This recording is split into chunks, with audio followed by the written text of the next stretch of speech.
السلام علیکم دوستوں، میں ہوں آپ کا دوست ساگا علی اور آپ دیکھ رہے ہیں ہمارا یوٹیوب چینل نئی زندگی دعانا۔ دوستوں، ہر روز کی طرح آج بھی آپ کے لیے ہم ویڈیو لے کے آئے ہیں جس میں ہم سردیوں میں جو بیماریاں اٹیک کرتی ہیں ان کے بارے میں گفتگو کریں گے اور ان کی علامتیں بھی جانیں گے اور ان کا جو نسخہ جو بیماری کا علاج ہے وہ بھی دریافت کریں گے۔ تو ہمارے ساتھ موجود ہیں ڈاکٹر احمد سہیل صاحب، تو ان سے بات چیت کرتے ہیں۔ السلام علیکم ڈاکٹر صاحب۔ جی وعلیکم السلام۔ ڈاکٹر صاحب، یہ بات آپ سے پوچھنی ہے کہ سردیوں میں زیادہ فالج کے اٹیک، فالج کے کمپلینیں کیوں آتی ہیں کہ جو فلاں بندہ ہے اسے جو فالج ہو گیا یا فلاں اس کا جسم جو ہے نا ایک دم ایک طرف سے آدھا ختم ہو گیا ہے، بے جان ہو گیا، یہ کیا مسئلہ کیوں ہوتا ہے؟ ایسے سردیوں میں ہی کیوں ہوتا ہے؟ نہیں جناب، یہ آپ نے جو اس بیماری کا نام لیا ہے فالج، اس کا تعلق نہ تو سردیوں کے موسم سے ہے اور نہ ہی اس کا تعلق گرمیوں کے موسم سے ہے۔ یہ گرمیوں میں بھی اسی طرح ہو جاتا ہے اور سردیوں میں بھی اسی طرح ہو جاتا ہے، لیکن اس کے پیچھے اس کی ایک بڑی وجہ پائی جاتی ہے جن وجوہات کی بنا پر یہ فالج کا اٹیک ہوتا ہے۔ اس بیماری کا تعلق یا تو خون کی کمی سے بھی ہو سکتا ہے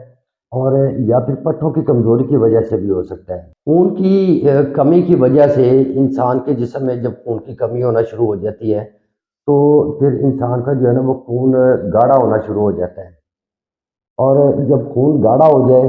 تو پھر اس کو سرکولیشن میں کافی دقت کا سامنا کرنا پڑتا ہے۔ تو مطلب کہ آپ کے کہنے کا مقصد یہ ہے کہ سردیوں کی وجہ سے یہ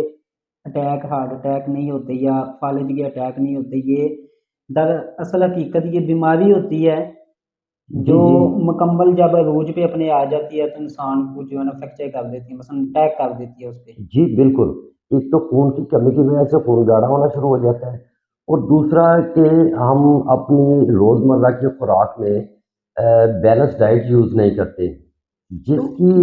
ڈاکٹر صاحب میں یہاں پہ آپ کو ٹوکوں گا تو یہ خون کی جو کمی ہے اور جو پٹھوں کی کمزوری ہے جی آپ نے جی ذکر کیا ابھی، یہ کیوں کن وجوہات کی وجہ سے یہ بیماری آتی ہے کہ پٹھوں کی کمزوری آ جاتی ہے یا خون کی کمی، یہ کیا وجوہات ہیں ان کی؟ جی میں آپ کو بتا رہا تھا، اسی طرف ہم جا رہے ہیں کہ ہم اپنی روزمرہ کی خوراک میں جو ہے نا وہ ایک بیلنس ڈائٹ جو یوز نہیں کرتے۔ ہمارے خوراک میں ہمیں پورے وائٹامنس نہیں ملتے۔ ہوں۔ اگر ہماری خوراک میں پورے وائٹامنس نہ ملے تو پھر خون کی کمی ہونا شروع ہو جائے گی۔ جب خون کی کمی ہونا شروع ہو جائے گی تو پھر آہستہ آہستہ خون گاڑھا ہونا شروع ہو جائے گا۔ جی جب خون گاڑھا ہو جائے گا تو اس کو ہماری وینس میں اس کو چلنے میں، سرکولیشن میں دقت محسوس ہوگی، اور یوں پھر پٹھوں کی کمزوری بھی ہو جاتی ہے۔ اگر وائٹامنس پورے نہ ملے ہمارے باڈی کو، ہمارے جسم کو، تو پٹھوں کی کمزوری لازمی ہو جاتی ہے۔ تو ڈاکٹر صاحب ان جو پٹھوں کی کمزوری ہوگی یا آپ کہتے ہیں جی خون کی جو کمی ہوتی ہے یا خون کا گاڑھا ہو جانا ہوتا ہے، اس کی وجہ سے یہ مسئلہ پیش آتا ہے۔ تو جیسے آپ نے یہ بتایا کہ یہ کس وجہ سے ہوتی ہے، خون کی کمی کیوں ہوتی ہے اور پٹھوں کی کمزوری کیوں ہوتی ہے، تو آپ یہ بھی بتائیں کہ ایک نارملی بندہ کیسے فیل کر سکتا ہے کہ اسے جو ہے نا پٹھے کی کمزوری ہے یا خون کی کمی ہے اس کے اندر، کیا وہ کیسے فیل کرے گا، اسے کیسے پتا چلے گا؟ دیکھیں جی، یہ جو فالج کی بیماری ہے نا، اس کا عمومی طور پر اٹیک جو ہے وہ 40 سال کے، جب انسان 40+ ہو جاتا ہے نا ہوں ہوں۔ تو پھر اس کا اٹیک ہوتا ہے، اس کا اٹیک کا خدشہ بڑھ جاتا ہے۔ جی جی۔ لیکن اس سے پہلے بھی انسان کو اپنے جسم میں ویکنس کا پتہ چلنا شروع ہو جاتا ہے۔ اس کی جو یہ کندھوں پہ اس کے کھچاؤ ہونا شروع ہو جاتا ہے، کندھوں پہ اس کے دباؤ ہونا شروع ہو جاتا ہے، اور معمولی سا چلنے پھرنے سے اس کو تھکاوٹ ہونی شروع ہو جاتی ہے۔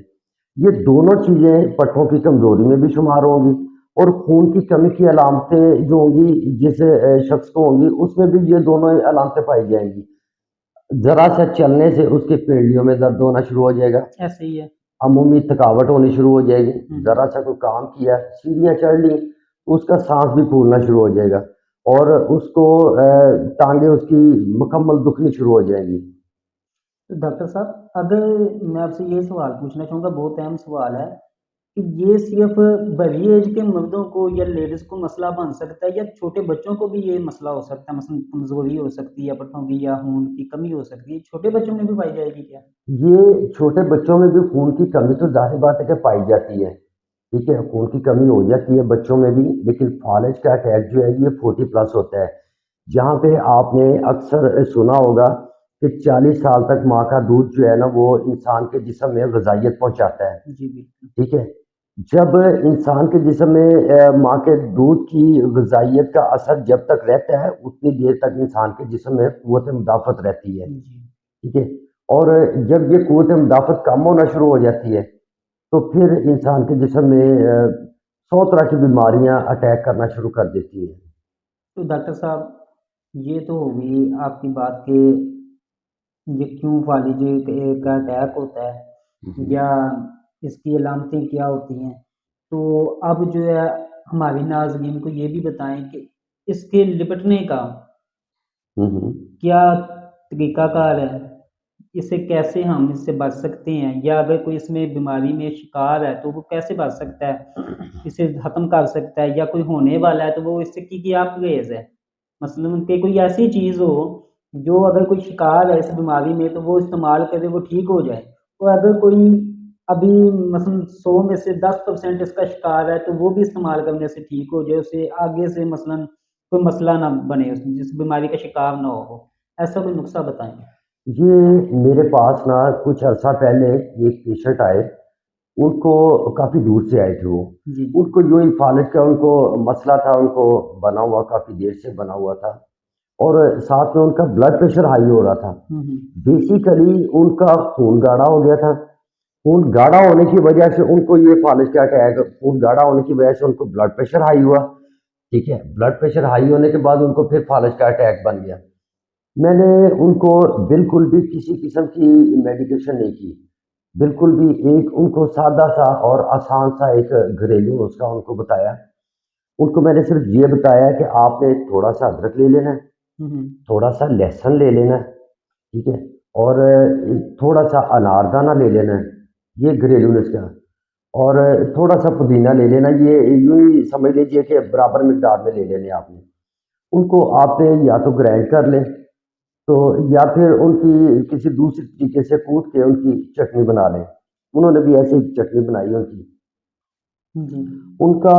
کچھ عرصہ استعمال کرنے کے بعد ان کا جو ہے وہ بلڈ پریشر نارمل ہونا شروع ہو گیا، اور ان کا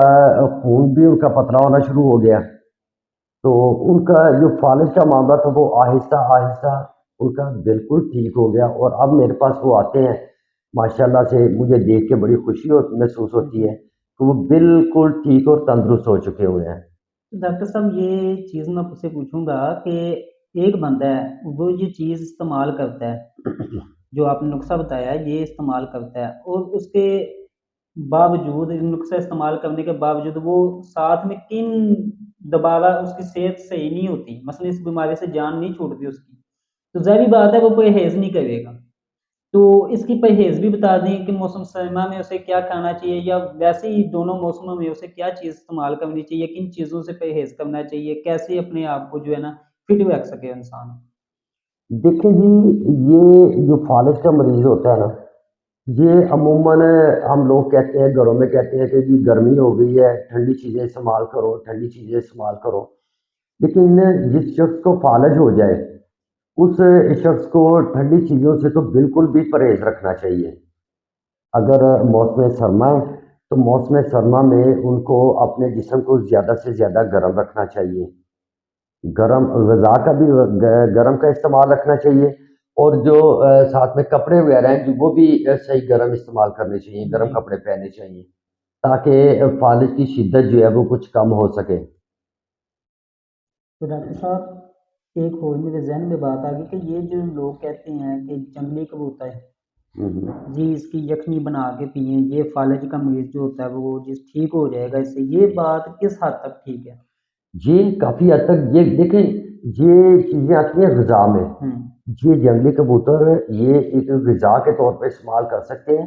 آپ اس کو دوا کے طور پہ استعمال نہیں کر سکتے، کیونکہ یہ کوئی میڈیسن نہیں ہے، نہ تو یہ جڑی بوٹی ہے، نہ تو یہ انگلش میڈیسن ہے،